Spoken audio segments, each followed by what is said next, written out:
All right, this guy comes all the way from CU Boulder. You've done this before because I've worked with you before. Welcome to the stage, Will Frazier.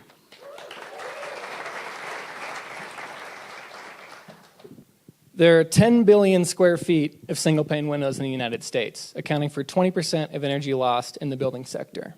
It's 2017, we have autonomous vehicles, a computer in everyone's pocket, and on our campus, single-pane windows.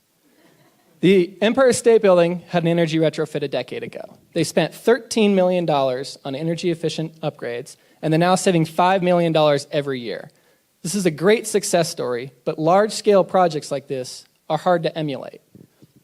During that project, they converted the 5th floor into a makeshift window manufacturing plant, and they reused 96% of the existing glass to make the new windows. Now, this would be a lot harder to do on our campus or in your home or apartment. Energy-efficient retrofitting is a vibrant market, and despite that, replacing windows remains one of the most difficult options one can choose. The economic reason is that the cost to replace a window is large relative to the modest savings on your energy bill. From a technical standpoint, the problem lies in the fact that energy is lost through windows in two ways, and both need to be accounted for separately: thermal conduction and also infrared radiation, or what we call solar heat gain. So, energy-efficient windows have an inert gas between multiple panes to account for thermal conduction, and they can also have a low emissivity coating, which serves as an infrared heat reflector. Now, these are costly, and although there are good, inexpensive heat reflective coatings on the market, they only account for infrared radiation, and they all have a slight blue or dark tint, which might look good on your car, but not so much in your office building. The challenge of solving the inefficient window problem in the United States involves overcoming both the technical and economic problems associated with it. ARPA-E recently asked for ideas to solve this problem, and a research grant was awarded to my advisor at CU. Our solution is to use cellulose to make insulating, infrared reflecting, transparent, flexible, and cheap films that can be laminated directly onto existing windows by homeowners and other consumers to make possible energy-efficient retrofits that would otherwise not be economically feasible.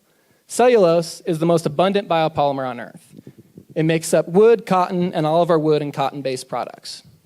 But we are investigating an alternative cellulose source. Certain bacteria, when put in a bath of nutrients, such as food waste that's rich in simple sugars, it'll feed on that sugar and turn that into cellulose. And for all the kombucha lovers in the audience, I'm talking about the SCOBY, which is a byproduct of that process. So we're using cellulose to make aerogels, which are well known for their thermally insulating properties, and we're engineering those aerogels to be flexible as well as transparent. We're using cellulose not only because of the potential to make flexible aerogels, but also because we can utilize the liquid crystal properties of cellulose to form a heat-reflecting nanostructure. Cellulose fibers, when dispersed in water at low concentrations, self-assemble into this twisting structure, which can act as a transparent heat reflector. So, perhaps you don't see, but we start with a transparent cellulose hydrogel on the left, and when we convert that into an aerogel, not only are they flexible and transparent, but they also preserve this liquid crystal heat-reflecting structure.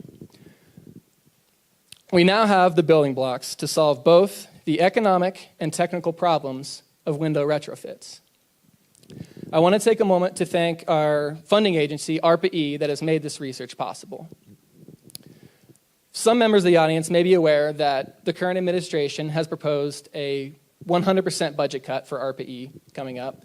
And I'm happy to assure everyone that our funding is secure, and anyone interested in finding out of any breakthroughs we make can find out from the university's Technology Transfer Office.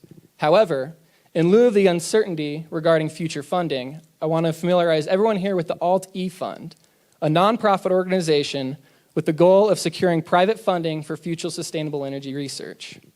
The premise of the Alt-E Fund is simple. It takes many research projects to understand a problem so technology can be developed. And many technologies needed to be developed to see what works and what we can actually deploy commercially. So the number of innovative, impactful technologies we can create is limited by the breadth of this base. So the ALT-E fund takes grassroots financial support and uses it to fund outstanding research by scientists in the field of sustainable energy. Investment from private enterprise is, anyways, I messed that last one up, but yeah, it's up to us. Cool.